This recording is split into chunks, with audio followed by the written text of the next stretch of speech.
but there are a lot of locations that I've found simply by just getting in my car, going out and grabbing a coffee and taking an hour drive in the neighborhood. All right, guys, so welcome back to the channel. Today we are in Palos Verdes. Very beautiful, simple location today, and that's the premise of today's video. First things first, I'm gonna take this phone out of my pocket because I tell everybody to do that when we take photos. So the premise of today's video, what I wanna show you guys is, and discuss with you guys, is choosing the right location for your couple. And choosing the right location doesn't necessarily mean that I chose the location for them.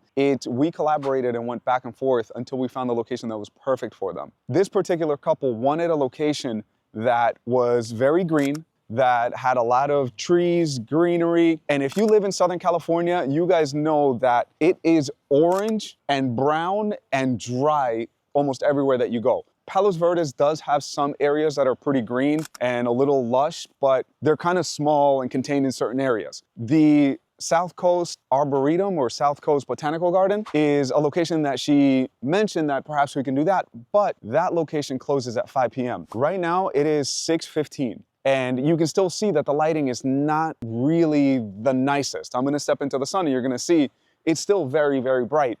So we wanted to find a location where there was a little bit more shade and someplace that we could shoot a little bit later. That took the botanical garden out, and the other locations, she didn't really care so much about the ocean or the beach or anything, so we wanted to make it more about nature. This park we've shot before, and I knew that it could very possibly be a location that she would like. And so I sent her a few photos that we've done in the past. We did an engagement session and we did a family session here before. So I sent her a couple of those photos as examples to show her, hey, this is how green this location is. I think this is really gonna work for you guys.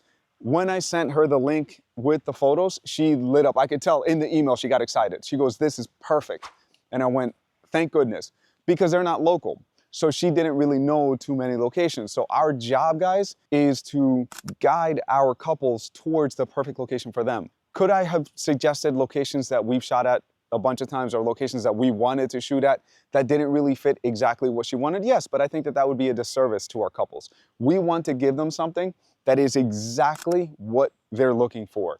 And this, I mean, you've seen as we're walking and you guys are seeing a little bit of the videos of the location right now, it is exactly what she's looking for. Green, for me, I think shade, because we are shooting a little bit earlier, and large enough to give us different backdrops. I didn't want to do it in some of the locations that you guys have seen in previous videos because the locations are a little too small. Only give us so much to work with. This location, as we're walking down over here, you're gonna see there's a bunch of spots over here with a little pond. There's a little area over here with a little bridge. There's more locations this way. I know there's a spot also a little bit to the right where there's this really tall tree that looks really, really cool because you can make it look enormous and you can make the couple look so small. So, so there's a lot to play with here. So even though, yes, it's a park and some people might, you know, poo-poo on that it's just a regular, normal park, look at the lighting.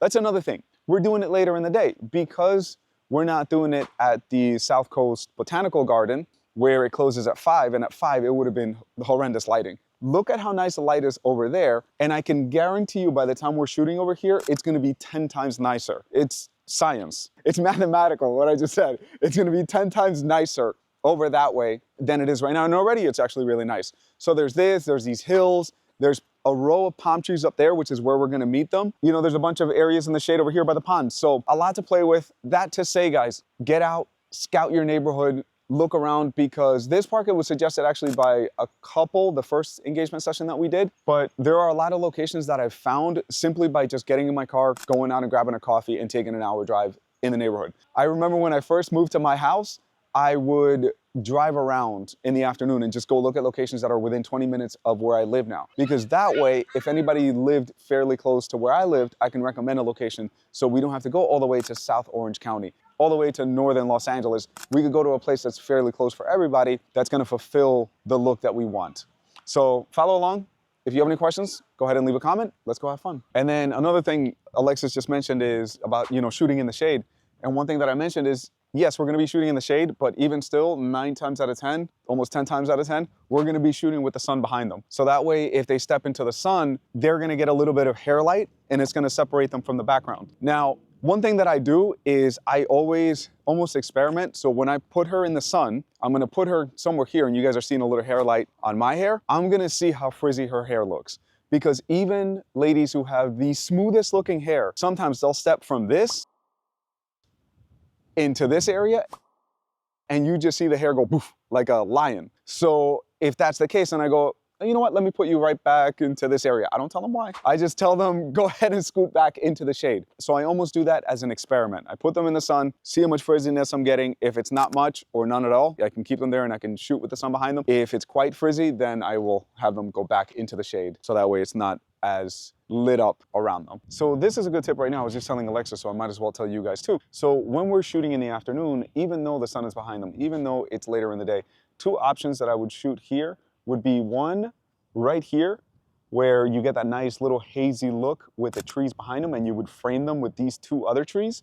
Or the other option is shooting, which is probably what we're gonna do, is to start over there on the right side where it's more dark, shoot with the sun still behind them so you get that nice glow on the trees, and then we come back over here once the lighting is a little softer. I may or may not come back here because there are so many good spots here. I might just be good here and then keep going. But even though you're shooting in the afternoon and you're shooting with the sun behind them, one thing that I always like to keep in mind is keeping the background darker than your subject, so to speak. So if Alexa stands over there, and I'll have him do that so we can give you guys a test shot, you're gonna see that the background being darker than him makes him pop. If I put him here where he's gonna get the sky behind him, the sky is gonna be brighter than him, and now you're basically fighting for attention because the background is brighter than him. So I'll do this little test shot. Keep your backgrounds darker than your subject if possible. It's gonna make them stand out a little bit more, give you a little bit more contrast, and it's just more pleasing to the eye. One more tip. So today we're just gonna give you guys everything that comes to my head. Another thing that I was saying is that I told her to bring comfortable shoes because this location, it is kind of big. There are a decent amount of areas that we need to walk and the ground is not as smooth. So I told her to bring comfortable shoes so that way when we're walking from spot to spot, she can change her shoes, and then when we get to the spot where we're gonna be shooting, then she could be in the shoes for the photos. I always assume that she's gonna wear uncomfortable shoes because a lot of pretty shoes are uncomfortable. So I told her bring sneakers, bring something comfortable, so when we're going from one spot to the next, she's not tripping over uneven pavement. Like we were about to, like Patrick Star right now. Don't judge me by my trunk, judge me by my work. Although, according to the comments, I don't know what I'm doing. So, not everyone. Thank you everybody that leaves positive comments, and thank you to everyone that leaves negative comments, because you guys help the channel even though you don't like it. Today, what we're gonna be using is the mag stand, the 8200 with the little rubber case. We're also, very important, gonna put a battery into it. So, so we're gonna use the 8200. We have the bare bulb in there because we're gonna be using the softbox probably for the most part.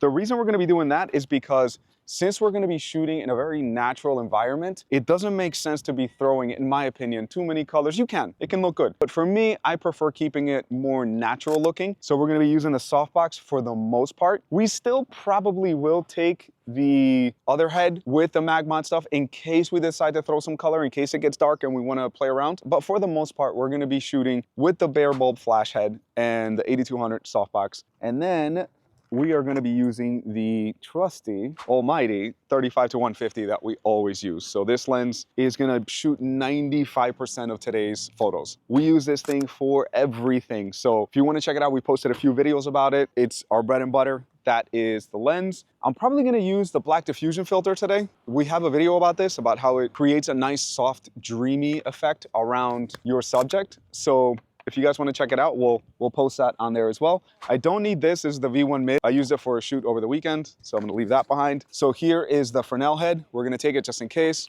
With the CTO, and well, that's the grid and the bubble. We're gonna take the CTO as well, which is right in here. And we're just gonna put it on the side over there. The only other lens that we're gonna take is the 17 to 28 from Tamron, and I'm lying. We're gonna take the 17 to 28 from Tamron. This is a great lens, really, really great lens. I think we're also gonna take the 51.4. We almost never use it, but I think for this location, it's gonna look really nice. So excuse me while I whip this out. Excuse me while I whip this out. We're gonna use the 50mm 1.4. This is the only Sony lens that I own because everything else that I shoot with is Tamron. Both because they do send us equipment, but also because I like the things that they offer. Like I said, the 35 to 150 is amazing. I love that lens, and I'm not just saying that. X3 Pro to trigger the flash. This thing is great. Again, we posted videos about that as well. And then I always leave this cage in case sometimes I put a little cell phone recording thing to record behind the scenes. Today I don't need it because I have Alexis and he's gonna be helping out with the behind the scenes stuff. So I just leave the cage because it would be a pain in the butt to take it off. If you wanna save your wrist, guys, get you this. This is the Peak Design clutch, that's the name of it. And I've had it for 7 years, that's why you see a little bit of wear. But 7 years, shooting 3 or 4 times a week, that's not too bad. All right, they should be here soon, so we're gonna get started. Let's go make some hot fire or some hot garbage, depending on how you view our channel. Thank you guys for watching.